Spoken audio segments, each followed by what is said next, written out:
In March 2009, just a stone's throw from this high street, a murder took place that was to shock the nation and baffle the police. I'm dealing with a horrific murder here. I need the public's help to help me identify who the victim is. This was possibly the first case when I had really sat back and thought, this is disgusting. It's actually almost impossible to listen to. What followed was an investigation across 2 counties with more than 100 police officers involved. I've never come across an investigation as unique or as gruesome, really, as this. And as the investigation progressed, a team of scientists would make some startling discoveries about the nature of the crime. Fibres have actually got onto the tapes at the time he's wrapped the items. And what he's actually done is he's sealed the evidence in himself. Every murder is in some way horrific or traumatic. This one had a very different element to it. It's the calculating coldness of it, but it's the skill as well that is really quite chilling. This is the story of how police pieced together evidence to solve the mystery of the Jigsaw murder.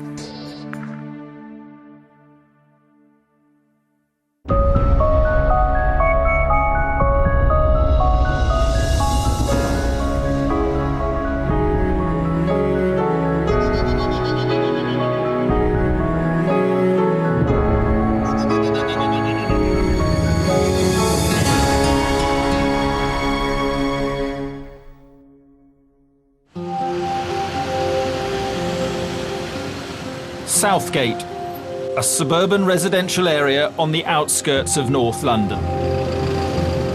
It was here that Geoffrey Howe, a 49-year-old kitchen salesman, lived. Just behind these gates is the 2-bedroom flat Geoffrey shared with a couple of tenants. His family described him as a jovial, charming character who had a heart of gold. But it was perhaps his good nature that would eventually lead to his demise. In early March 2009, he vanished from here without a trace. Geoffrey Howe was reported missing on the 16th of March by a friend.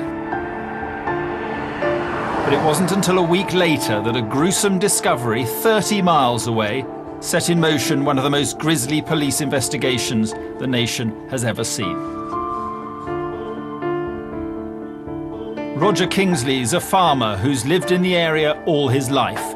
He works on his family's farm. On the 22nd of March 2009, he was going about his daily routine. But with over 500 acres to cover, it's often several days between visits to any particular field. It was about 7:30 in the morning when I started cultivating the field with the tractor. I noticed a bag at the bottom of the field. It stuck out, so it was quite noticeable. And I thought, well, I'll pick that up at some point in the day, as it'll only get caught up when we're hedge cutting or trimming the banks and one thing or another. And I didn't think anything more of it until later on in the afternoon, when I actually got a bit closer to it. And I stopped the tractor, jumped off with the dogs to have a look. I found the object just the other side of this fence here. It, to me, had looked as though it had been placed, not thrown. It was in a green holdall, and then when I unzipped it, the object was wrapped in blue builder's plastic. And it was at that point I just touched it with my finger, and it actually squidged in, for want of a better word. And that's when I got a bit suspicious in the fact that it could be something that a bit untoward. Roger called the local police, who sent a team of officers to meet him at the field. When the police came out, I was here on the site to show them where the bag actually was. The police officers approached it, looked at it. One of them bent down, undone the bag, and saw the blue plastic inside. And then he had a bit of a feel around inside and looked up to his colleague and said, "I think it's got toes on." Well, I'm pretty sure that's what he said, and I'll never forget that. And they realised then that it was something very suspicious. Once they realised what was in the bag, they shut the road off, shut the village off, more or less, for that night and the next morning. Roger had found what turned out to be a human left leg, just close to a lay-by on the A507. But there was nothing else suspicious at the scene.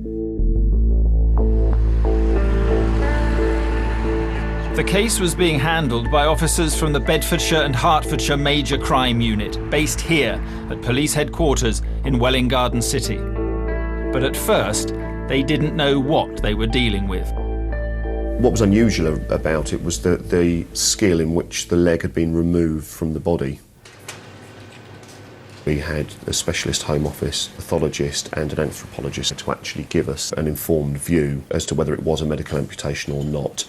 But because there was no cauterisation of blood veins and arteries, then there was no indication that it was a medical amputation. So we could rule that out. If we could rule that out, then quite clearly it was a murder inquiry. Operation Abnet was launched, but the key to finding the perpetrator would be identifying the victim. The vast majority of people who commit murder somebody that they know. That's a brutal fact of life, unfortunately. So if we could build up a really clear picture and identify who our victim was, that surely would give us a number of lines of inquiry to identify who the offenders were. But because the victim's details weren't on the DNA database, because they'd had no history of involvement with the police in any way, shape or form, it didn't help us in actually identifying who that one victim was.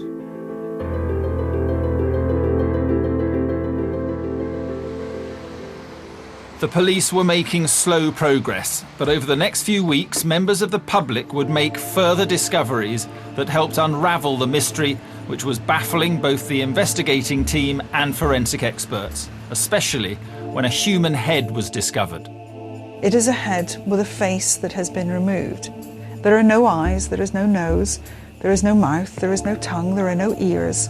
It is an anatomical dissection, a fresh anatomical dissection.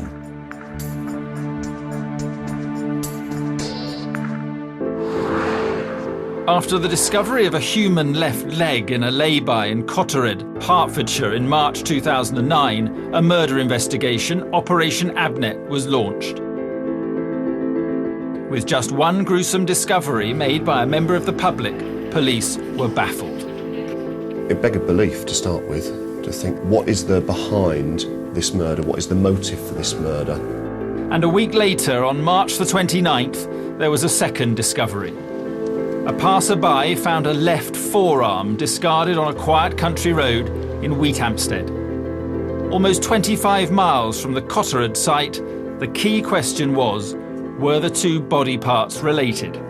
It's extremely rare for body parts to be distributed and then to be found in the way that it has in this case. Of course, a concern to me was, are we talking about one victim or are we talking about a number of victims? And it was only after the discovery of the body parts that we could then carry out forensic testing to compare DNA between the body parts to confirm that we were in fact talking about one victim. The police began looking into missing persons records, but without being able to identify the age, ethnicity or even gender from the body parts, it was proving difficult. With no identity, there was no obvious motive, and the absence of even a murder scene left police with very little to go on. But while inquiries were taking place here in Hertfordshire, the case was about to open up on a much wider scale with a new discovery almost 100 miles north in Leicestershire.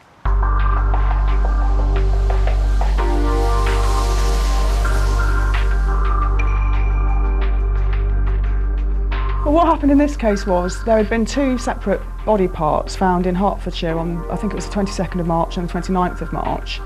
On the 31st of March 2009, a Tuesday, there was the discovery of a human head in a field in Askerby near Melton Mowbray. Officers began a painstaking search of the area, looking for further evidence around where the head had been found. At the time of that being discovered, we didn't know whether that was linked to the Hertfordshire discoveries or not. So, whilst we made initial contact with Hertfordshire, what we couldn't afford to do was to assume that this was the same victim, because it could have been more than one victim. As soon as the head was discovered up in Leicestershire, officers from Bedfordshire and Hertfordshire Major Crime Unit travelled to Leicestershire to determine then who was going to be responsible for which part of the inquiry. The discovery of the head was on the Tuesday lunchtime. I had confirmation that there was a match to the Hertfordshire body parts on the Thursday lunchtime, so it took 2 days to actually confirm through DNA that it was the same victim. In any investigation like this, you've got one chance of getting it right, so you need to make sure that the processes and mechanisms that you're setting up are going to work, that you're not missing anything and you're not duplicating effort. And it was getting that strategy, working with Leicestershire, that really put the investigation on sound footing. The head was found by a farmer who was digging in his field, and we believe the offenders had got out of the vehicle and discarded it in woodland that was next to the field, and we believe that it was probably carried into the field, into the open, by animals. The police had now got 3 body parts, all confirmed as the same victim through DNA testing, but they were still no closer to identifying a victim. And the state of the head, which had been found, didn't help them. Much of the skin and soft tissue had been removed, and police weren't even sure whether it belonged to a man or a woman. They called in the help of Sue Black and the forensic anthropology team at the University of Dundee's Centre for Anatomy and Human Identification. They sent a photograph of the head to us because they had another missing person, not in the vicinity, but geographically fairly close. And what they wanted to know is, could this be this individual? We're looking for a young adult female. Could this head belong to a young adult female? So we received the photographs, we looked at it and we went, no, this is not your young adult female. This is somebody else. This looks to us like a middle-aged male. The image is too horrific to broadcast. You could never have shown that image, and it's certainly not an image that I would ever show, because it is not a pleasant image. It is a head with a face that has been removed. There are no eyes, there is no nose, there is no mouth, there is no tongue, there are no ears. It is an anatomical dissection, a fresh anatomical dissection. That is not pleasant for anybody to have to deal with. But that unpleasant task fell to Sue and her colleague Lucina Hackman. Our first thought when we looked at the head was that there was no soft tissue and there was no evidence of decomposition, so we had to look at another method of loss of soft tissue in this situation.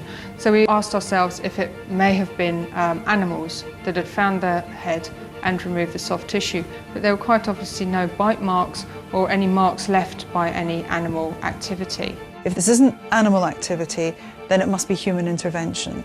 If this is human intervention, then we predict we will find cut marks here, here, and here. The soft tissue had been removed from the head using a sharp implement, and it had been very skillfully cut where the muscles attached to the bone. That was a confirmation to us that we were really looking at a detailed, not just dismemberment, but a disfigurement in relation to the head. Interestingly, in this situation, the teeth were all left intact, which surprised us because the teeth are very commonly used as a method of identification. This is the CT scan of the skull, but even with the teeth intact, without any clue as to who the victim was, there were no dental records to compare them with, and the search for an identity continued.